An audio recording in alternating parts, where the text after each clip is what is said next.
This is the EU Trade Podcast with Samira Rafaela, featuring inspiring conversations on the future of trade in the European Union and beyond. Welcome in our trade podcast. Let's talk about trade. Trade is becoming more and more important, and the EU is trying to change that. The EU is looking for new strategic and economic relationships in the world. And that is what we highly need nowadays for the challenges that we face. Take, for example, climate change, but also the geopolitical situation that we are in now. That means that we need to look for the opportunities for new strategic trade relationships too. And where can we find that? We can find that, for example, in the great and very important continent of Africa. And today we will discuss the dependency and the new kind of relationship that we are trying to develop with the African continent. And we have our special guest today, Fungisai Sithole, and she is the program manager on Zimbabwe for the Friedrich Naumann Foundation. Welcome here. We are here together at an ALDE Congress here in Stockholm. And we have been in an event yesterday, actually, on the EU-China relationship. But it was very obvious that part of that strategy to become more independent as being the EU towards countries like China is that we should also create more opportunities with the African continent. How do you look back at the event yesterday? And thank you for being here. I really appreciate it. Thank you very much, Samira. Yesterday for me, it was a very exciting event, an exciting debate, really.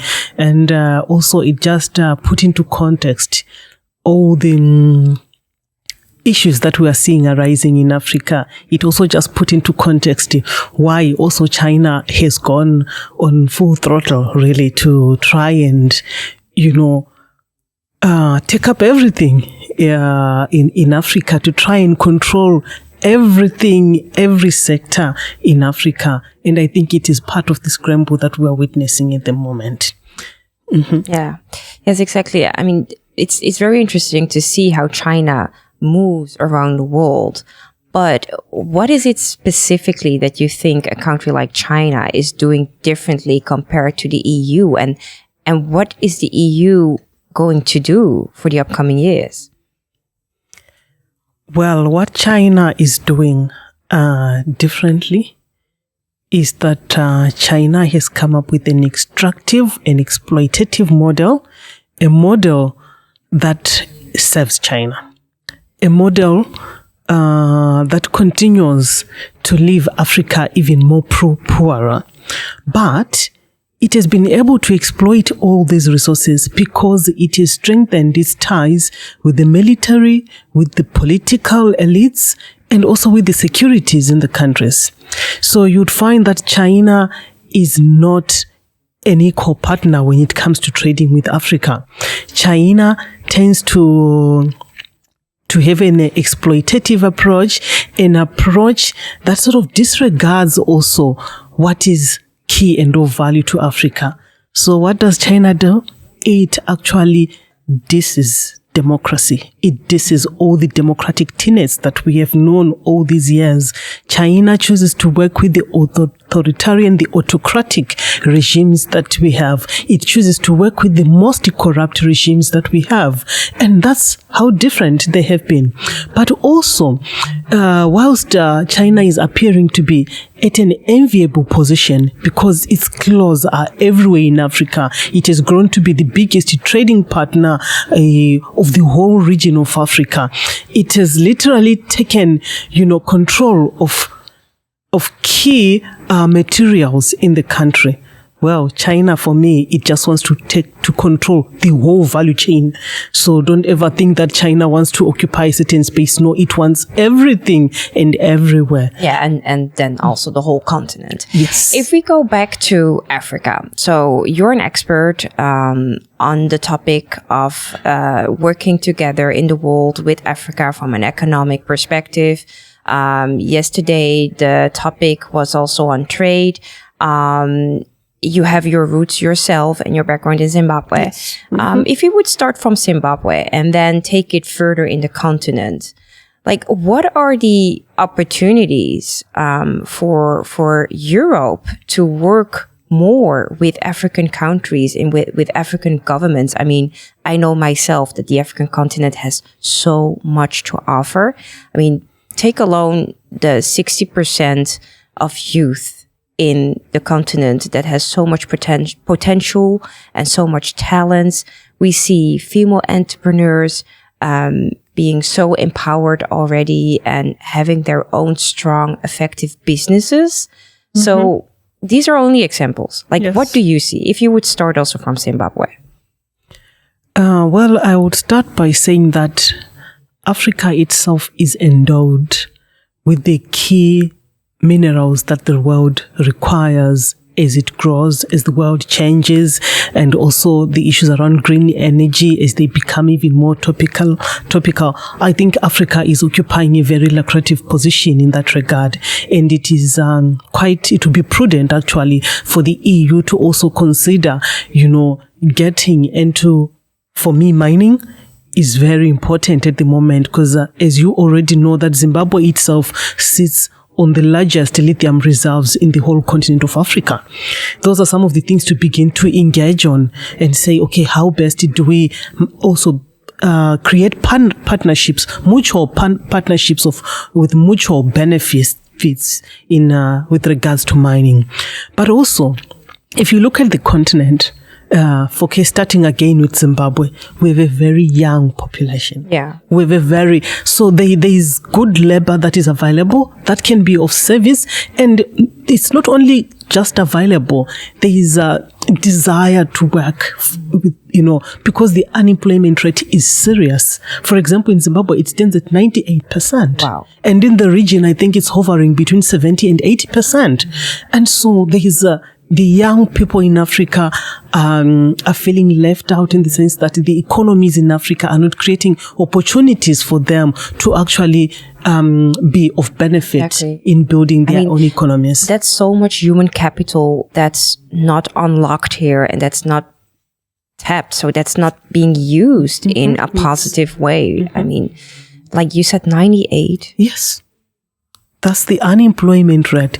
And so in Zimbabwe, it's quite fashionable for you to be a graduate and never work in your life. Wow. Yes. So what do we do there from the European perspective to invest in these economies? I mean, we have, I believe, strong options to do that. One of the interesting examples nowadays is the Global Gateway. The European Commission is going to invest billions in infrastructure projects, but also in climate-related projects, to invest in the infrastructure and therefore also to invest in the economies, of course.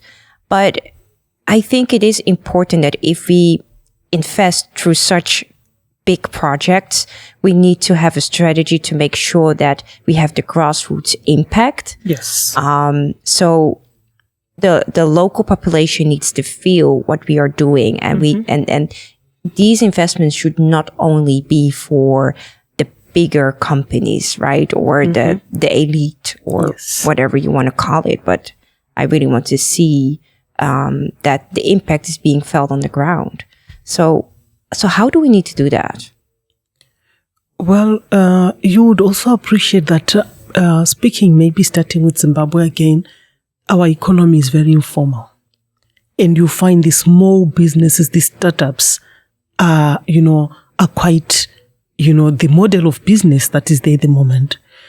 With the way the economy has evolved, talk of big industries in Zimbabwe? No, they are not there anymore. So there is an opportunity there. There is a space there for, to actually support even the informal sector to actually formalize, and that's how an economy can begin to also grow in that space. Do you have an example of a sector that needs to be formalized? You spoke already of issues around energy. You spoke of the issues around climate-related, projects. And I feel for me that could be a game changer for the EU, Yes. because China is not interested in those things. China wants to extract. But the model, when you take up even the climate related, investments, for me, they show a win-win approach. They show the desire also to make sure that, people's environments are safe. They are also safe health-wise once you have a proper climate, related or focused business approach. And I think it's a game changer that Europe needs to really take up even more seriously. Energy crisis, where I come from in Zimbabwe, maybe I'll also just speak on South Africa. Do you know that we go without electricity for maybe 22 hours in a day? Yes. I've visited South Africa, by the way, a couple of months ago. And that is, by the way, I see the same trend in Ghana. Yes. Domso. Yes. The light on, light off. Yes. That's a well-known phenomenon.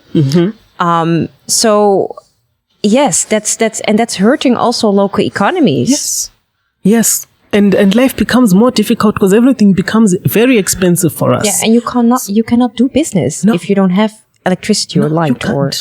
You can't. So as such, and even as I speak right now, our currency took a tumble these past few days because also the businesses are failing to sustain.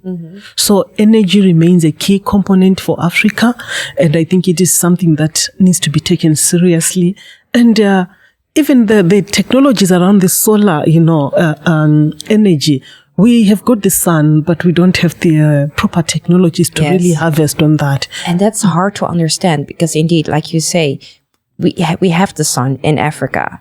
So when it comes to innovation and technology, I think the African continent is such a good place to innovate and to invest in these technologies. Yes. And this is exactly where you can make the link with the human capital also, where you can help and support young entrepreneurs, for example, to fill that gap.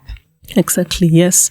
And I would agree with you in the sense that also the young people that we have, and over time and through years now, you'll find they're also quite tech savvy, and will be a very good investment, in terms of for just coming up with certain innovations that can be relevant to Africa. And also in that vein, you also, I think you already know that Africa's research is so limited. We only contribute about 2% in the world in terms of research itself. And so it's another opportunity of making sure that Africa itself needs to understand what it can contribute to the world in that regard. And we already take research as something that is foreign to us. And I think there is need for an approach that, even an investment approach that seeks also to strengthen Africa in that regard. And those are win-win kind of investments that make Africa also feel that, okay, no, I can be an equal player in this field because I've been empowered in this regard. And the women. The women, indeed. And Africa needs to know its worth because Africa really needs to realize as a continent, and African countries need to realize that they are so important in the game that is changing in this world that is called geopolitics. And the continent itself has so much to offer. Yeah, we just spoke about youth. Indeed, you mentioned women. Yes. I mean, every time when I visit Ghana, for example, I am so highly inspired by the female entrepreneurs that I meet. And in a way, there is this, I would say they have this special talent to do entrepreneurship, the creativeness. Yes. The strong approach that they have, and they really believe in their own business. I'm not sure if it's something typical, what we see with a lot of African people, but I've seen it with my father. Oh, wow. Who has not been an entrepreneur himself, but in a way, the creativeness and always see where he could, send stuff back to Africa to the family, or to see where, he could recycle stuff, and then to see how he could reuse it. Like there's this entrepreneurial thing that I see with a lot of African people. So it's a talent. It is competence. It is indeed. You are so right. And I think it also goes back to our economies, because our industries have collapsed. So we need to find ways of continuously making a living. And that has been the spirit behind entrepreneurship. And that's why you find women have gone to be the major actors, as it were, even in Zimbabwe and part of sub-Saharan Africa. Because one, with the migration, it's the men that live first. Women, we stay at home. Yeah. We have to look after the families, the extended families as well. And so what I've appreciated over time is that women have not sat back. They have found innovative ways of earning a living within that particular setup, be productive within families. And I'm happy with the trend and where the world is going. And it is an interesting sector. But however, gender equality remains an issue of concern. Absolutely. The patriarchal system remains an issue of concern. And that is why it is important to really look at women-led businesses as a target group that needs to be really supported and strengthened in a way. Because the patriarchal system is still hovering quite strongly. And the moment you are trying to grow yourselves as women, you still feel that there are so many claws that are pulling your back. Yes. Society is still not ready. Absolutely. And I think that trade agreements should be more and more gender sensitive. I think exactly these trade agreements can integrate, dedicated chapters on gender and how to support female businesses. Yes. I mean, what I would like to see more and more is that, okay, so we have, the aid and development side of it, but I would like to see a transformation towards investment and trade and economic partnerships. Yes. I mean, how do you look at that? Do you agree with that vision or not? Like, I'm curious. I really do. And I like the fact that you raise the issue of aid as one component of the development. And yes, aid is still needed, because if you find, as I indicated yesterday, that yes, we have seen a growth in Chinese investment in Africa, but our poverty levels have gone up. For example, in Zimbabwe, close to 50% are in extreme poverty. And then look at the whole of sub-Saharan Africa, it's just hovering between 4-5%. So, of people that are in extreme poverty. So Africa remains very poor.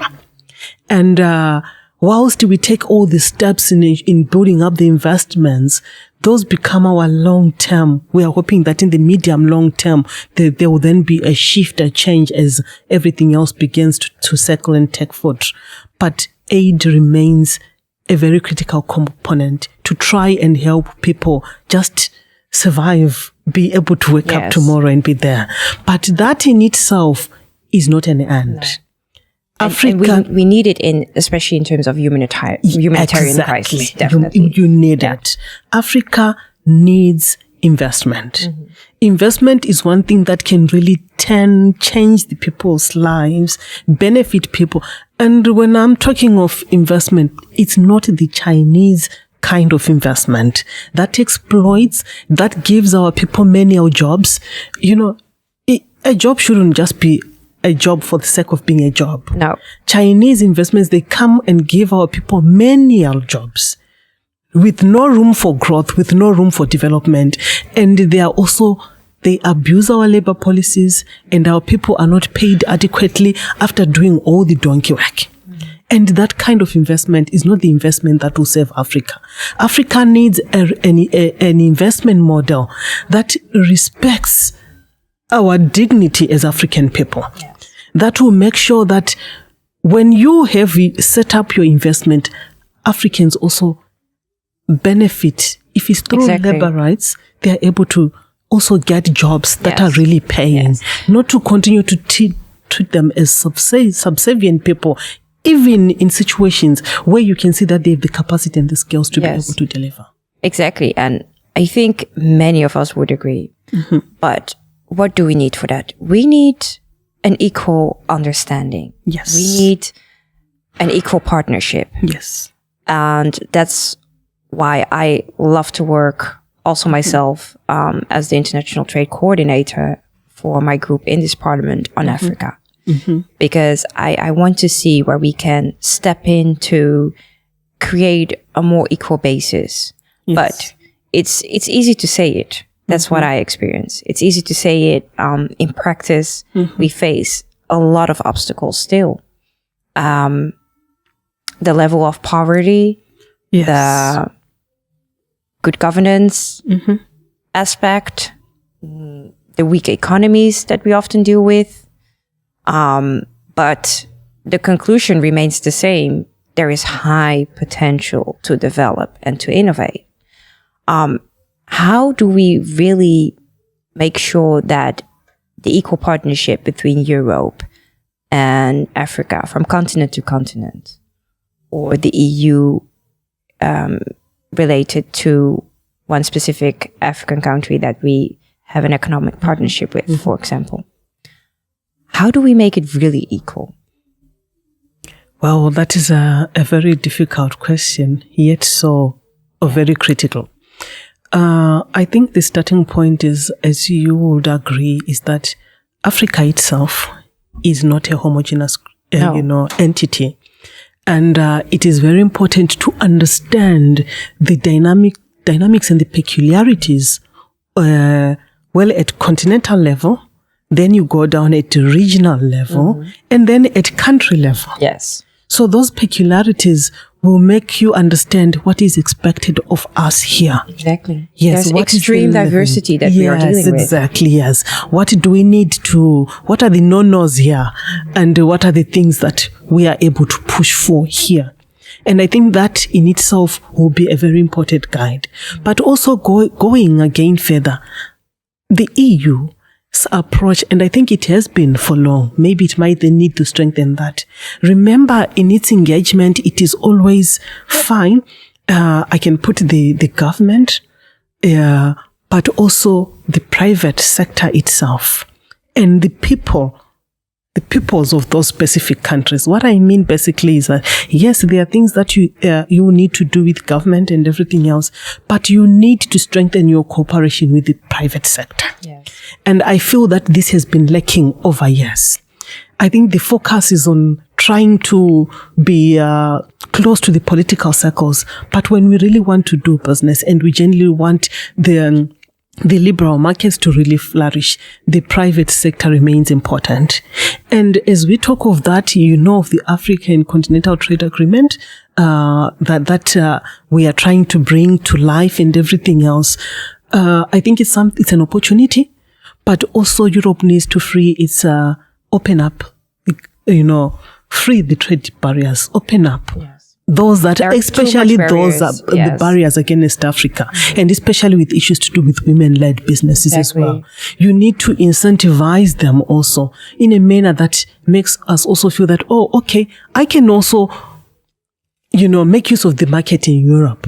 I can also be accommodated in that space.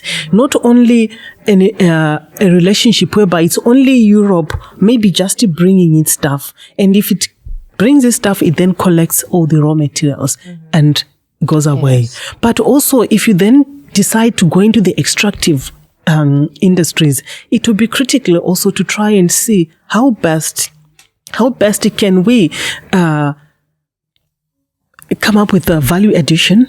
Yes, so that it doesn't appear like, you are just there to just siphon the resources without much happening. No, but and the Chinese, that's exactly what they are doing. Like you say, it needs to be a win-win solution. And we need to understand also from the European side that we highly need these new relationships with the African continent. I mean, there is so much potential. And when I go there every time, I see African countries developing, like every single day they are developing. So I think it's also a matter of time. And we already have big players in the African continent. We have them already. So we definitely need to hurry up also in light of the geopolitical situation. Yes. Because countries like China are taking ground. Yes, and you guys take long. Yes. Maybe it's the bureaucratic processes, the due processes that need to happen. It is too bureaucratic sometimes, And that's also about the standards that we want to make perfect. But I think in this situation, we also need to accept that our partner countries that we so much want in the African continent should also be assisted and supported to develop these standards and see where we can, in the first place, have more flexibility. Yes. So these are the conversations that we need to have, because you cannot uphold standards if it's so obvious that your partner country is still not at the same pace, but also not at the same level. Yes. But if we agree that there is so much potential to unlock together, and if we see that there is so much future in the investments that we can do together, then we need to talk about more flexibility. Yes, we need to talk about more flexibility, more openness. Yes. And I also think you also need to understand that the EU has much more work to do when it comes to Africa, also because of the historical dynamics. Absolutely. And be prepared, even as you walk into Africa, that this is something that we need to be able to talk about. The decoloniality agenda, you need to own it. Yes. Yes. You can't. But how do we own it effectively? Because I noticed that these conversations can be uncomfortable. They can be. Yes, they can be very uncomfortable. And whether you like it or not, whenever you are meeting whoever it is in Africa, at the back of their mind, they have that stuck. So the best thing is to always to preempt it, to speak about it, so that you don't appear to even be scared to even acknowledge that this was a historical issue that happened on it. And don't let China continue to be the one to speak about it as if they really do care about our freedoms as people of Africa. And I think even from the historical perspective, we need to feel responsibility, especially from Euro. We need to feel responsibility to create new kinds of relations. Yes. And when looking back at history, we need to realize that we also have still something to repair in that relationship. Exactly. And I think one of the ways to do that is through equal trade and equal economic partnerships and investments. Yes, and equal and genuinely equal partnerships. Absolutely. Because as I said, that you have to do much more, and it has to be communicated also in that regard. And also Europe should also not necessarily always feel like now they are falling short. There are so many things that we have done well in Africa, and those still need to be strengthened.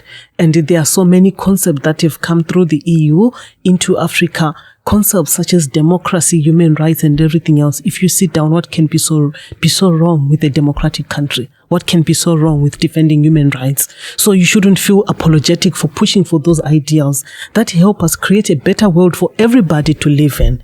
So investment will thrive where also democracy itself will thrive. Absolutely. Thank you so much for this nice ending of the podcast, Fungisai. I really appreciate that you have shared your insights and knowledge, and we'll definitely stay in touch. And thank you all for listening and watching this podcast episode. I hope you enjoyed it, and I hope that you could learn something from it. Thank you. Thank you.